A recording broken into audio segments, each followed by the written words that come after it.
오늘 말씀의 제목은 천하를 어지럽게 하는 사람들입니다. 사도행전 17장의 1절에서 9절까지의 말씀은 바울과 바울팀이 데살로니가에서 선교했을 때의 그 사역을 보여주고 있습니다. 바울팀은 3주간 데살로니가에서 복음을 증거하였고 영적으로 크고 놀라운 변화가 이 현장에서 일어나게 됩니다. 그런데 유대주의를 신봉하는 유대인들과 또 몇몇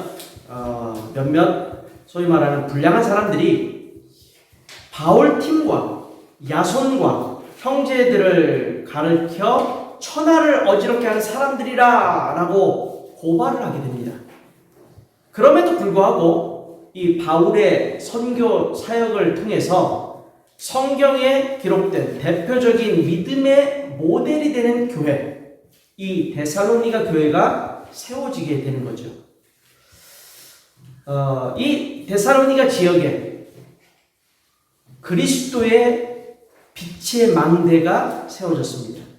이 지역은 율법주의와 인본주의가 가득하고 또 복음을 방해하는 흑암의 역사가 강하게 일어났던 바로 그 지역에 그리스도의 몸된 교회이자 또 믿음의 모델이 되는 교회이자 이 그리스도의 빛의 망대가 세워지고 그곳에서 복음을 증거하게 되었던 것입니다. 오늘 말씀 통해서 우리가 오직 그리스도의 생명의 빛을 모든 사람에게 비추는 복음의 증인이 되기를 주님의 이름으로 축원드립니다. 첫 번째입니다. 그리스도의 복음입니다. 바울은 이 전 현장이었던 빌립보에서 적지 않은 고난과 핍박을 겪었습니다. 그래서 바울과 바울팀은 이제 항구 도시이자 상업의 중심지가 되는 또 당시 마게도니아의 수도인 데살로니가에 도착을 하게 됩니다. 이 데살로니가에서는요, 주민 대부분은 마게도니아인과 헬라인들이었고 유대인의 회당이 있던 것으로 볼 때 상당수 유대인들이 이곳에서 살고 있었던 것으로 추정할 수가 있습니다. 바울팀이 데살로니가 지역에 온 이유는 뭘까? 그거는요, 이 데살로니가를 중심으로 해서 발칸반도 전역에 복음을 전하기 위한 영적인 큰 그림을 그리고 또 이곳이 영적으로 중요한 전략적인 요충지로 바울팀이 보았기 때문입니다. 현재 데살로니가는 그리스의 수도인 아테네 다음으로 두 번째로 큰 도시입니다. 자, 이 데살로니가 지역에서 어떻게 사역을 했는지 우리가 좀 더 본문을 통해서 살펴보도록 하겠습니다. 유대인의 회당이 나옵니다. 이 유대인의 회당에서 바울이 뭘 했느냐? 2절에 보면 바울이 자기 관례대로 그들에게로 들어가서 새 안식일에 성경을 가지고 강론하여 라고 되어 있습니다. 바울의 우선순위는 언제나 유대인의 회당이었습니다. 왜 하필이면 유대인의 회당인가? 그 이유는 회당은 이 디아스포라 유대인들 그리고 이곳에 출입하는 이방인들이 모이는 장소이자 교제하는 장소로서 최고의 역할을 했던 것입니다.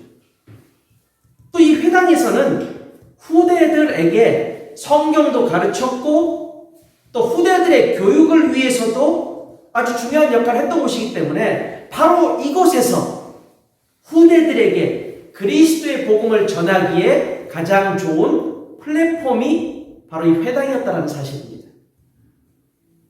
그래서 바울은 이곳에서 말씀을 증거했는데 바울은 언제나 자기 규례가 있었습니다. 우리가 여기서 보면요, 자기의 관례대로라고 되어져 있는데 이것은 바울의 습관적인 것을 의미할 수도 있지만 바울이 가지고 있는 자기의 신념을 의미할 수도 있습니다. 바울은 비록 본인 자신은 이방인의 사도로 부름받았고 그 사역을 감당하고 있지만 바울이 우선적으로 복음을 전해야 될 대상으로 삼은 것은 누구냐? 바로 유대인들이었어요. 자기 동포 유대인들. 그래서 바울은 언제나 먼저 유대인들에게 복음을 전했고 유대인들이 먼저 복음을 듣게끔 하였는데 유대인들이 배격하게 되고 복음을 들으려 하지 않으면 그 이후에 이방인들에게 복음을 전했다는 거예요. 왜? 유대인들이 핑계 삼지 못하도록 하기 위해서 유대인들에게 먼저 복음 전하고 그들이 받아들이지 않고 거부하기 때문에 그래서 이방인들에게 복음을 전한다라는 것이 바울에게는 굉장히 중요한 논리이자 실제 그의 관례가 되었다는 겁니다. 바울은 새 안식일 동안, 다시 말하면 당시 안식일이 토요일이었던 것을 우리가 감안한다면 세 번의 토요일이 오는 동안, 즉 3주간에 걸쳐서 유대인들에게 성경을 가지고 강론하여 정확한 복음을 전했다라고 말할 수 있는 겁니다. 그렇다면 바울이 무엇을 정했느냐라는 거죠. 무엇을 전하려고 했고 무엇에서 강론을 하였느냐라는 겁니다. 그 내용이 3절에 나와 있습니다. 뜻을 풀어 그리스도가 해를 받고 죽은 자 가운데서 다시 살아나야 할 것을 증언하고 이르되 내가 너에게 전하는 이 예수가 곧 그리스도라 하니. 바울이 전하는 메시지의 핵심 내용은 두 가지입니다. 그 첫 번째가 뭐냐면 예수 그리스도의 십자가와 부활이에요. 예수님께서 모든 죄를, 인간의 모든 죄를 대속하기 위해 십자가에서 죽으셨고 하나님께서는 그 예수님을 죽은 자 가운데서 부활시키셨다라는 겁니다. 왜 예수님이 십자가에서 피 흘려 죽으셔야만 했습니까? 하나님 떠난 인간의 모든 죄를 대속하기 위해서입니다.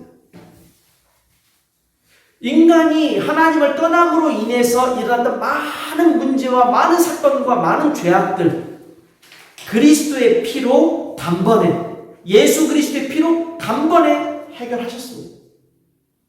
그리고 하나님께서는 이 예수님을 부활시키셨죠. 죽은 자 가운데서 부활시키셨다는 거예요. 그래서 이 예수님이 바로 그리스도 되신다라는 거예요. 그리스도,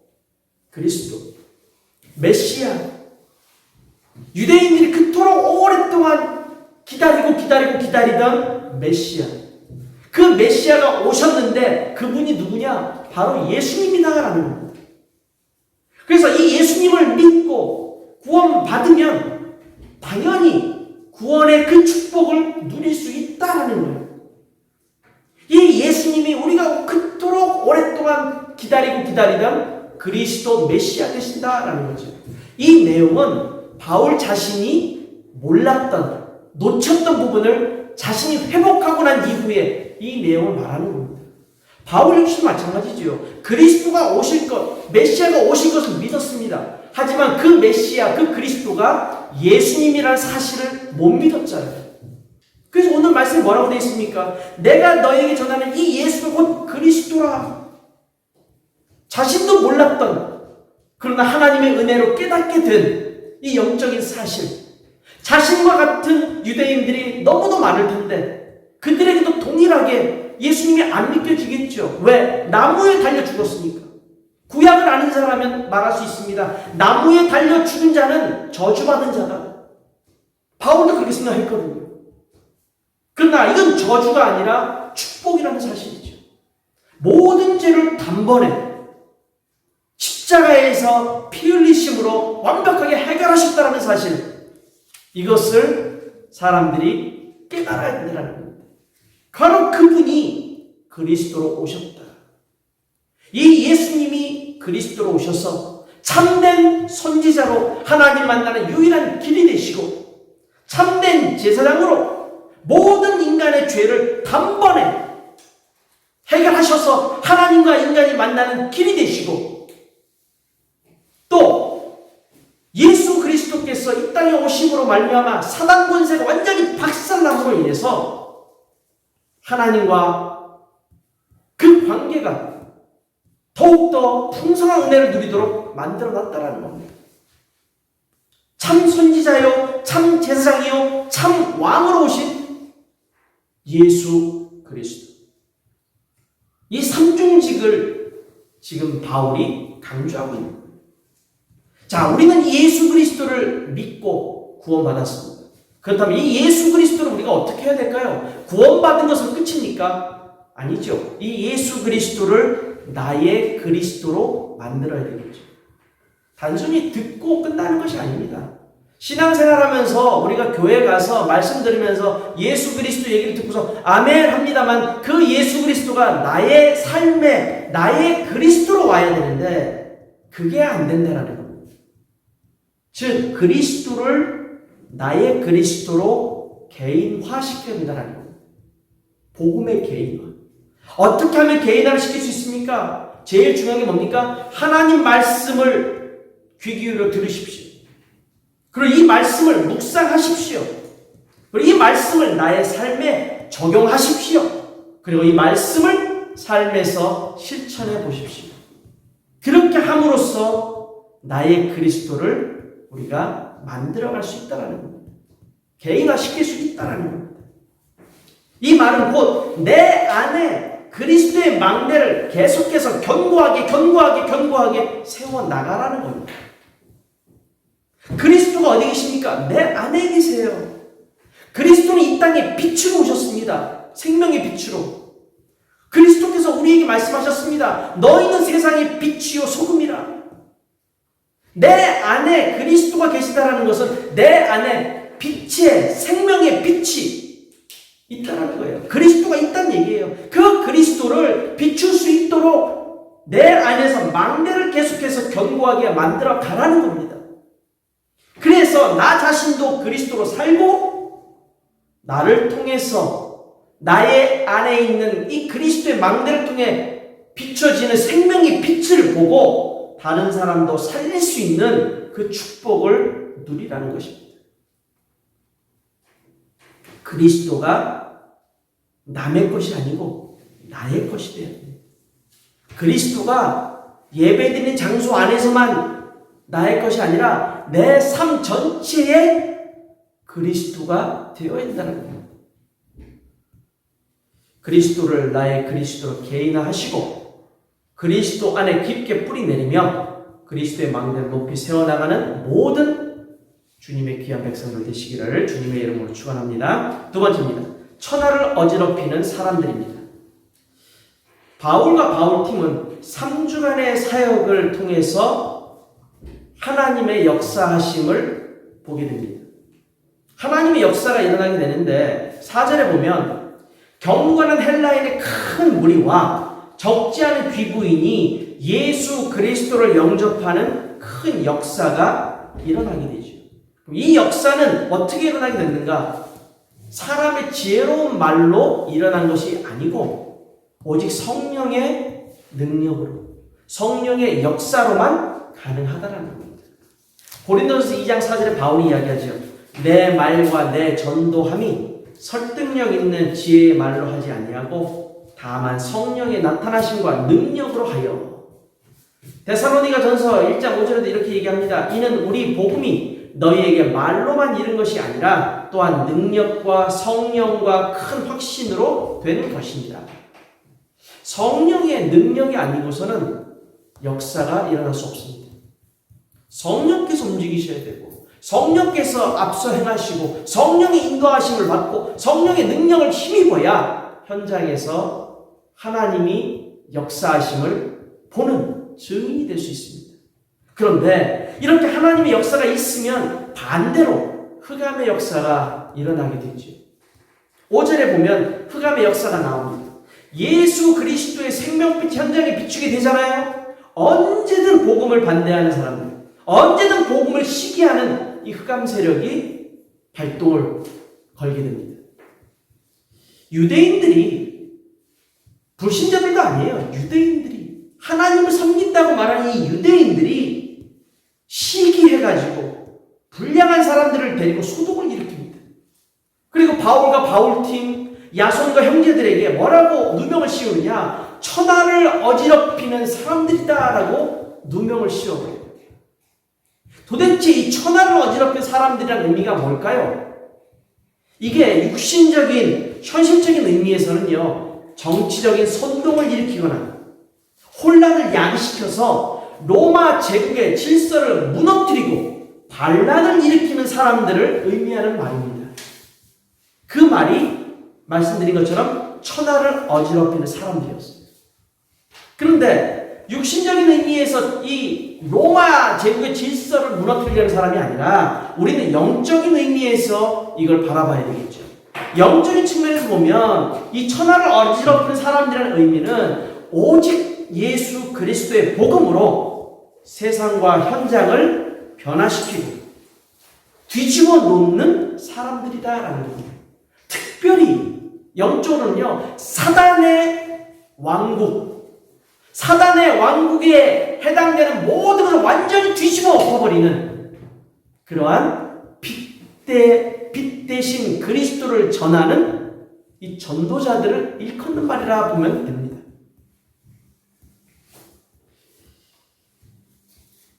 천하를 어지럽히는 사람들, 어떤 일을 했길래 이렇게 말했을까? 간단합니다. 율법, 행위, 노력이 아닌 오직 복음으로 어둠의 권세 아래에 있는 자들을 빛으로 나아오도록, 사단 권세에 잡혀있는 자들이 하나님께로 나아올 수 있도록, 사단의 왕국에 있는 자들이 하나님 나라의 축복으로 나아올 수 있도록 이렇게 바꿔주는 전도자들을 여기서는 천하를 어지럽히는 사람들이다 이렇게 말하는 겁니다.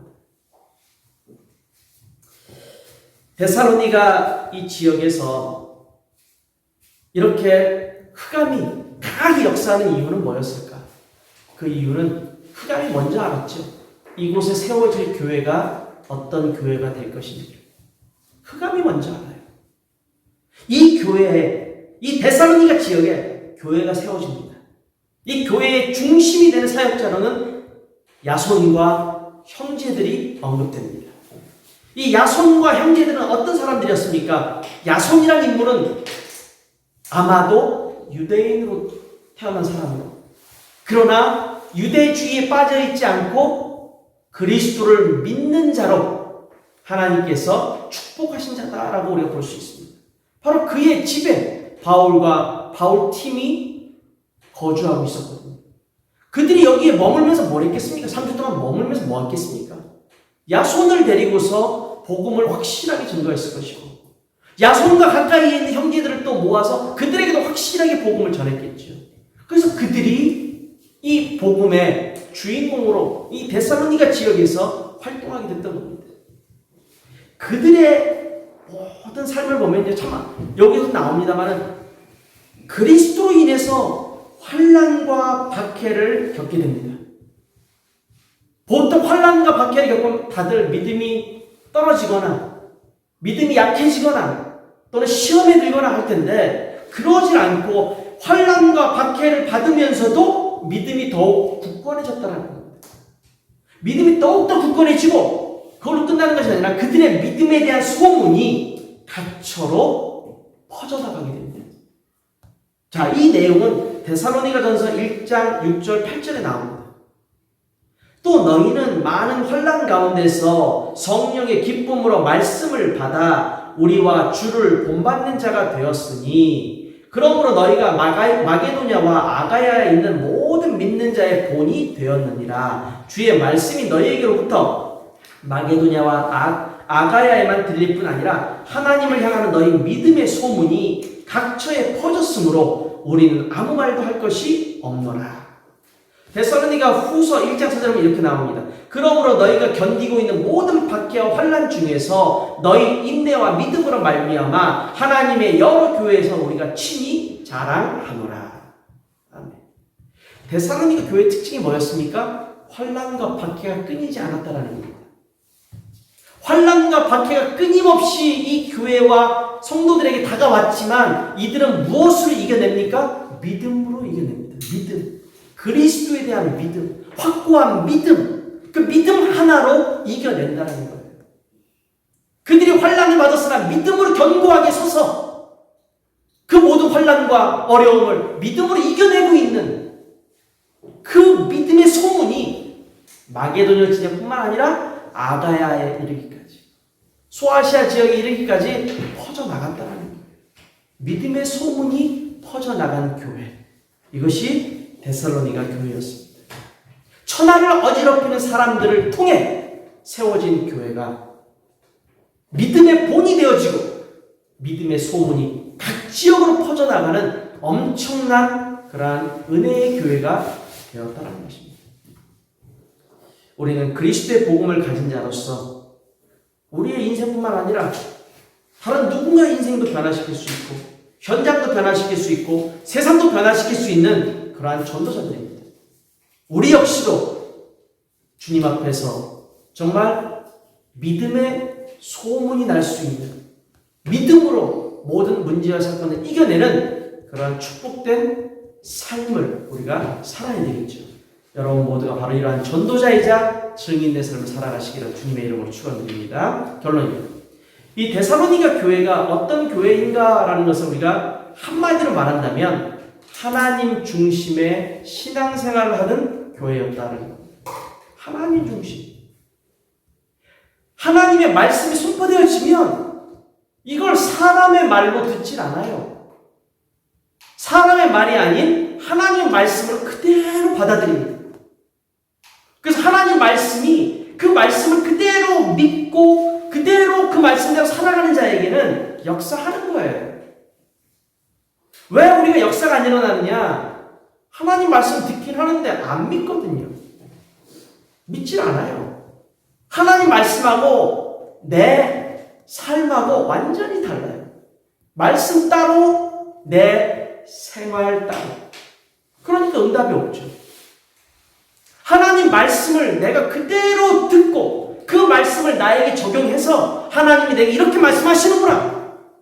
그러고서 그 말씀대로 살아가면 응답이 온다는 겁니다.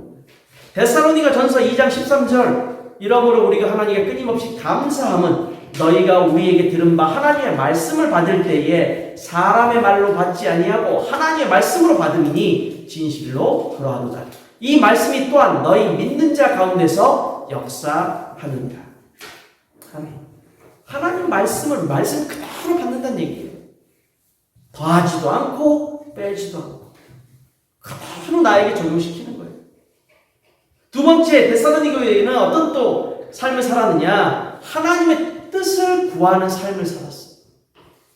모든 범사에는 하나님의 뜻이 있습니다.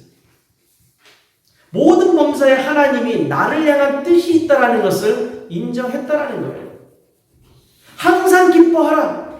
쉬지 말고 기도하라. 범사에 감사하라. 이것이 그리스도 예수 안에서 너를 향한 하나님의 뜻입니다.